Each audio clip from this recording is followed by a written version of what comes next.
Hi friends, myself Deependra Khatri, Crown Director. Welcome back to my channel Vestige Vijaypath. आज Vestige Vijaypath मा हामीहरु पुनः चर्चा गर्दैछौं तपाईहरु बीचबाट आएको लेटेस्ट क्वेशन्सलाई लिएर। क्वेशन गर्नु भएको छ पहिला शंकर धामी ज्यूले। यो त ठीक छ सर, सायद उहाँले एलोभेराको भिडियोलाई हेरेर यो क्वेशन लेख्दै हुनुहुन्छ। मेरो आमालाई कुनै रोग छैन, खाली हात खुट्टा जोर्नी दुख्ने प्रब्लम छ। मैले स्पून ज्ञानोद्रमा फ्ल्याक्सोल ग्लुकोज सामान युज गर्न दिए। फर्स्ट दिनदेखि नै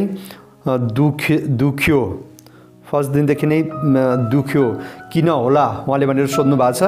पहिला नम्बर त केही पनि बिरामी छैन, मतलब यदि जोर्नीको दुखाइ छ, तपाईको हात खुट्टा दुख्छ, त यो नै आफसे आफमा रोग हो हैन। ध्यान राख्नु होला, केही पनि छैन भन्ने हैन, किनकि शरीरमा अन्य कयौं समस्या हुन्छ, त्यसको प्रतिक्रिया हामीले बिस्तारै बिस्तारै बाहिर देखिएको हुन्छ। तपाईले जे पनि दिइरहनु भएको छ एकदम राम्रो हो, तर ध्यान राख्नु होला, किनकि कुनै पनि नेचुरल यो यस्तो किन भएको होला, मतलब तपाईले सप्लिमेन्ट्स लिनु भयो, त्यो लिएपछि झनै दुख्यो, उहाँको यो प्रश्न छ। शंकरजी किन दुख्छ भने तपाईले कुनै पनि नेचुरल ट्रिटमेन्ट यदि तपाईले औषधि दिनु भयो भने त त्यसले तुरुन्तै तपाईको सिम्पटमलाई दबाई दिन्छ, तपाईको दुखाइलाई दबाई दिन्छ भने कुनै पनि नेचुरल आयुर्वेदिक हो अथवा नेचुरोपैथी ट्रिटमेन्ट हो। म पनि एज अ नेचुरोपैथी डाक्टरमा एउटा नेचुरोपैथी डाक्टर भएको नाताले पनि यसको बारेमा मलाई स्पष्ट थाहा छ, एकदम राम्रोसँग थाहा छ कि कुनै पनि नेचुरल ट्रिटमेन्ट लिँदै हुनुहुन्छ भने अथवा सप्लिमेन्ट दिँदै हुनुहुन्छ भने लिएको 1 महिना भित्र कुनै पनि बेला पेशेन्टलाई मतलब त्यो व्यक्तिलाई उभारा हुन सक्छ, त्यसलाई उभार भन्छ। यानी जुन समस्या थियो त्यो समस्या पहिले भन्दा अझै धेरै बढेको हो कि जस्तो लाग्छ। यसलाई तपाईले यसरी नै मान्न सक्नुहुनेछ, जस्तो भनिन्छ नि, यदि दीपक जुन दियो छ त्यो निभ्ने बेलामा झन् त्यसको लपका बढ्छ भन्छ नि, हो सेम यस्तै तरिकाले नेचुरल ट्रिटमेन्टमा यो उभार आउन सक्छ। त्यो उभारको पिरियड हो, त्यति बेला त्योदेखि डराउनु पर्दैन। बरु जोइन्ट्स प्रब्लम भएकाले चिसो पानी पिउनु भएन, अनि फेरि अहिले चिसो बढ्दैछ, चिसो बढ्दै भएको कारणले पनि फेरि त्यो पेन बढेको पनि हुन सक्छ। कयौं चीजलाई ध्यान राख्नुपर्ने हुन्छ।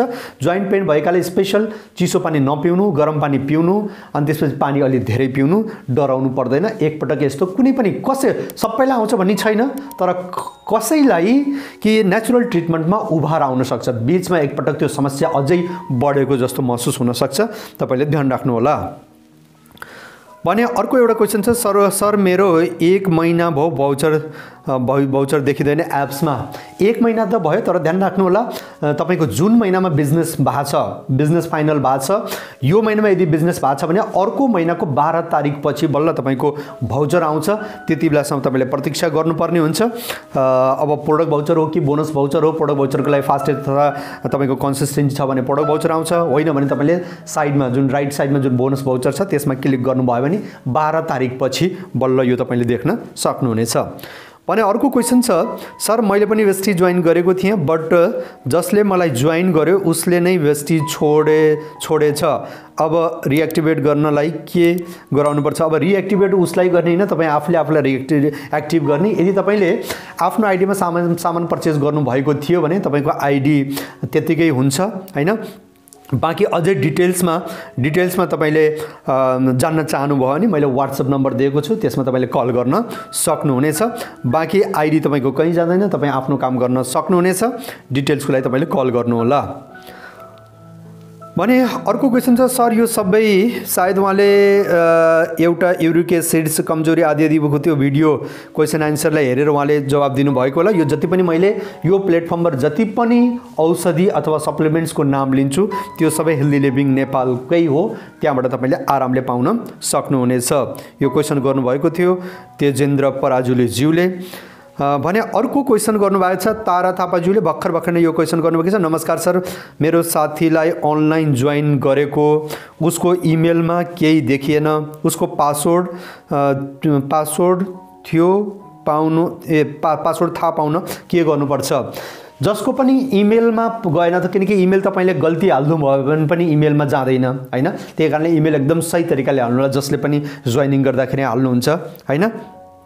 भने यदि यसरी इमेल यदि तपाईको पासवर्ड आएन भने अर्को एउटा आइडिया छ।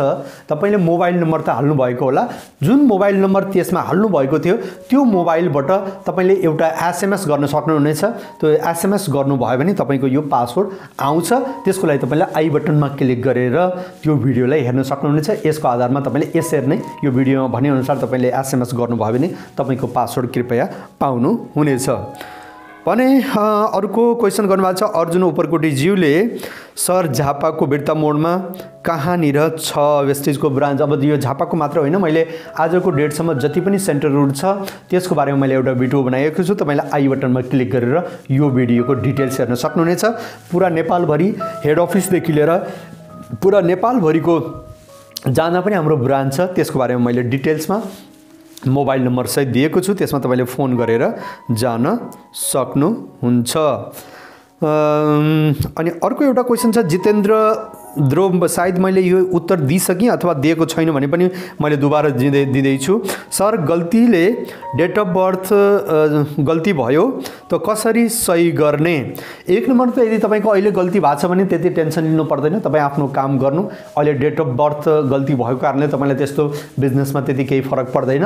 यो डेट अफ बर्थ सही गर्नको लागि कहिले हो भने तपाईलाई यदि हामीलाई केही भयो अथवा यो बिजनेस कसैलाई ट्रान्सफर गर्नु पर्यो यस्तो केसमा त्यहाँनिर अलिकति भेरिफाई गर्नुपर्ने हुन्छ। त्यसको लागि पनि चिन्ता गर्नु पर्दैन, किनकि तपाईँ मात्र हुँदैन, तपाईँको टिम छ, तपाईँको अपलाइन छ, क्राउन डाइरेक्टर डायमन्ड एन्ड एबोभले तपाईँको कुनै पनि समस्यालाई सुनवाई गर्न सक्नुहुनेछ। त्यो कारणले चिन्ता गर्नु पर्दैन। बाँकी यदि तपाईँ चेन्ज गर्न चाहनुहुन्छ भने अफिसमा गएर हेड अफिसमा गएर कुनै पनि बेला हेड अफिसमा गएर तपाईँले एउटा एप्लिकेसन अनि आफ्नो डेट अफ बर्थ प्रुफवाला आइडी त्यो दिएर तपाईले चेन्ज गराउन सक्नुहुनेछ। कहिले पनि गर्न सक्नुहुन्छ, यसमा कुनै टेन्सन छैन।